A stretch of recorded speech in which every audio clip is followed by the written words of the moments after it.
Good morning, Ronnie. Rather than sending you more still photos, I thought I would make a little video of where I am with my Corsair project right now.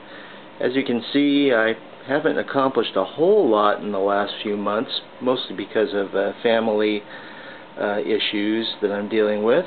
But you can see I'm just about ready to start skinning this thing. But rather than using tissue, I'm going to use this stuff. This is I love the name. It's called Shim in a Can, and this is 3,000 thick aluminum. It's very lightweight stuff, but it has some rigidity to it. They make it in a variety of thicknesses. I looked at a thinner sheet, but it was just a little too wimpy.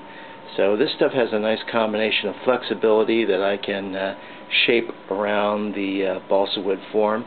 But it also, I think once it's glued in place, it ought to set up and create a nice firm finish that I can then clean up. I'm probably going to start with a few easy pieces like the stabilizer, and then work my way up to more adventurous parts like the fuselage and the wings. One of the nice things about this kit is they give you some nice paper cutouts that I could actually use as sort of like a plan and lay it out onto the aluminum.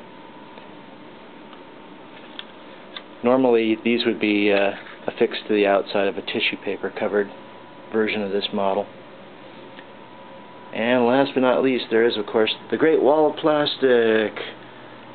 I'm lucky enough to have an office where I can keep all my models happy and safe. You probably remember this guy. Yes, I still have him.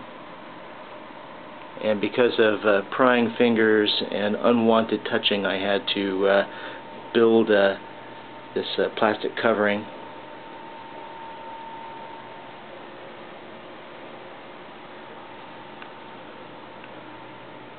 After I finished that sheet and Kai, I did a bunch of Soviet models, things like this really awful Zheng de Fu 1/48 scale El Cheapo copy of the Academy kit, and that took a lot of wrenching just to make it acceptable.